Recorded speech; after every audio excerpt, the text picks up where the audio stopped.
আসসালামু আলাইকুম সকলকে। আমি Mohammad Ashfaq Shifat from department of genetic engineering and biotechnology third year. আজকে দেখাবো যে আমাদের সেমিস্টার ফি পরিশোধের জন্য অনলাইনে আমরা কিভাবে কাজটা সহজে করতে পারি। তো যে সকল আমাদের পূর্বে রিসিপ্টগুলো দেওয়া হয়েছিল শিক্ষার্থী কপি, সেটা কিভাবে এখন আমরা অনলাইনে আপলোড করবো। তো এখানে যেটা নোটিশ দেখতে পাচ্ছেন আপনারা, যে সেমিস্টার ফি পরিশোধের জন্য যেটা আপলোড করতে হবে, এই ওয়েবসাইট মানে এখানে দেওয়া আছে ওয়েবসাইটের লিঙ্কটা। তো এটা 15 তারিখের ভিতরে আপলোড করা লাগবে, নাহলে এনওসি আমাদেরকে দেওয়া হবে না আমাদের অনার্স বা মাস্টার যাই হোক শেষের পরে। তো সেই ক্ষেত্রে আমরা প্রথমে এই লিঙ্কে চলে যাব। তো তার আগে এইখানে ইউজার ম্যানুয়ালে গিয়ে কিন্তু আপনারা ফুল প্রসেসটা কিভাবে করা যায় এখানে ক্লিক করলেও কিন্তু সেটা দেখতে পারবেন।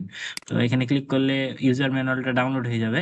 আমার অলরেডি ডাউনলোড করা আছে, এখানে সব দেওয়া আছে ইউজার ম্যানুয়ালে, এখান থেকেও দেখতে পারেন। তো এটা অনেকেই পড়তে পড়বে না, এই জন্য আমি ভিডিওটা বানাচ্ছি যাতে সহজেই ভিডিওতে সব দেখতে পারেন। তো প্রথমে আমরা এই লিঙ্কে চলে যাই।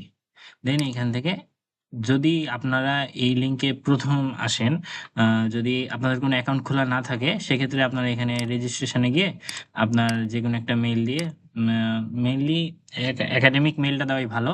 মেইল দিয়ে একটা অ্যাকাউন্ট খুলে এখানে ভেরিফিকেশন কোড পাবেন একটা, এখানে ক্লিক করলে দেন কোডটা দিয়ে একটা পাসওয়ার্ড দিয়ে আপনি একটা অ্যাকাউন্ট খুলতে পারেন।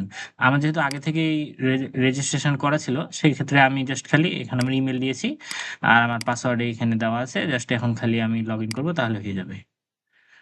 তো এখানে আমি যেহেতু বর্তমানে অনার্সের একজন স্টুডেন্ট, সেক্ষেত্রে আমি log in as honours student এখানে ক্লিক করব।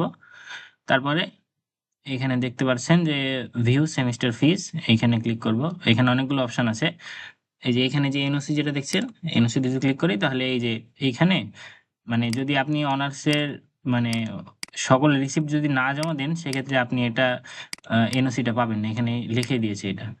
তো এটার জন্যই মূলত এইখানে মানে অনলাইন আপলোড দেওয়া লাগবে। তো এখন আমরা এই সেমিস্টার ফিতে চলে যাই। আমি অলরেডি 2টা আপলোড দিয়ে রেখেছি এর আগে থেকেই। তো এগুলো পেন্ডিং আছে। যদি এগুলো আপলোড মানে সাকসেসফুল হয়ে যায়, তাহলে এখানে পেন্ডিং এর জায়গায় পেড লেখাটা চলে আসবে। কিছুক্ষণ আগে এটা আমি আপলোড দিলাম। আমি এখন বাকি কয়েকটা দেখাবো যাতে আপনারা সহজে বুঝতে পারেন।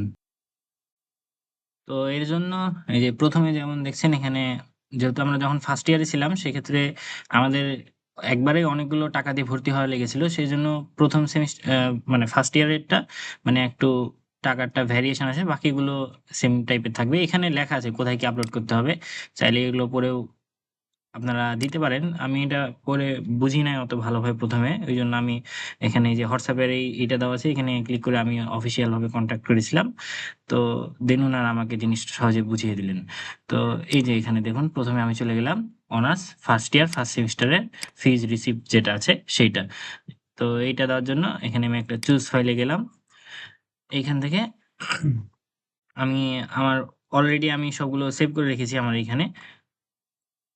জাস্ট অফিসিয়াল গিয়ে এই যে কোর্স ফি, এখানে আমার সবকিছু দেওয়া আছে।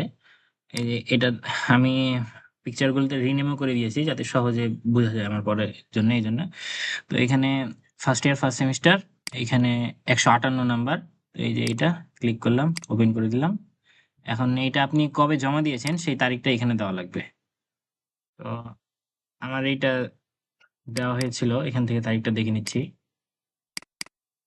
10/8/23-এ দিয়ে, সরি 13/8/23-এ এটা আমি দিয়েছিলাম। আর টাকা ছিল 6,890 টাকা। এইটা এখন এখানে দিয়ে দেওয়া লাগবে।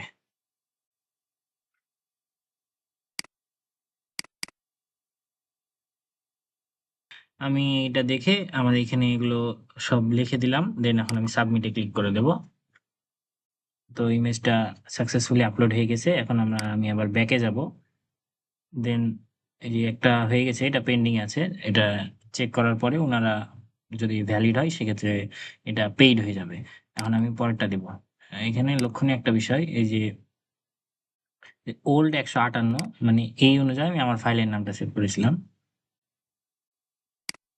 108 ফার্স্ট ইয়ারের জন্য 158 নাম্বারে এই যে এটা 6,890 টাকা, যেটা মানে আমার এইখানে এটা আপলোড করব। দেন ওল্ড 174 যেটা আছে সেইখানে আমি সেম ফাইলে চলে যাব আমার। এই যে 174-11 এটা ক্লিক করলাম। কিভাবে এখানে এই যে 174 নাম্বার যেটা, সেখানে যে তারিখ এইটা দিলাম, আবার এই যে এখানে টাকার অ্যামাউন্টটা দেওয়া আছে 2,960 টাকা, এটা দিয়ে এটাও আপলোড করে দিলাম। দেন আবার ব্যাকে চলে যাব। অলরেডি আমাদের এগুলো হয়ে গেছে। এখন বাকিগুলো একইভাবে আমি এখানে পূরণ করে দেব। তো যেহেতু ফার্স্ট ইয়ারে একটু অ্যামাউন্টটা ভিন্ন থাকে, সেজন্য এখানে একটু হয়তো অসুবিধা হতে পারে। তো জাস্ট আরেকটা দেখিয়ে দিই, বাকিগুলো আমি নিজে, নিজে করে নেব। 158 তে গিয়ে ক্লিক করলাম, চুজ ফাইলে গেলাম। আমার ফাইলের নাম দেওয়া আছে 158 21 এর জন্য, এটা ক্লিক করে এই যে এখানে 175 টাকা আছে, আর তারিখটা হচ্ছে 29/10/24 দিয়ে দেবো এখানে 29/10/2024। ওকে, নাও এটাও সাবমিট হয়ে গেল। সবগুলো পূরণ করা হয়ে গেছে এখানে, দেখতে পাচ্ছেন। তো এইখানে যে পেইড অ্যামাউন্ট যেটা আছে, এখানে আপনারা যদি কোনো এরপরে যদি অসুবিধা হয়, তো এখানে যে অ্যামাউন্ট গুলো দেখে আপনারা আপনাদের প্রয়োজন মতো এখানে ঠিক করে নিতে পারেন। আমি যেহেতু হলে থাকি, সেই জন্য এখানে সেকেন্ড ইয়ার থেকে হলে থাকি, এই জন্য এখানে আমার অ্যামাউন্টটা কমে গেছে, 2,925 হয়ে গেছে। আর ফার্স্ট ইয়ার যেহেতু হলে ছিলাম না, ওই জন্য এখানে 3,225। এখন বাকি সবগুলো সেমই থাকবে, 175, 2,925 এরকম। কারণ হলে থাকলে তো একটু সেমিস্টার ফি কম আসে, এইটাই। তো ধন্যবাদ সবাইকে। আজকে এই পর্যন্তই। আসসালামু আলাইকুম। আমার ভিডিওটা ভালো লাগলে লাইক, কমেন্ট, শেয়ার করবেন এবং প্লিজ চ্যানেলটি সাবস্ক্রাইব করে দেবেন। ধন্যবাদ। Art of study.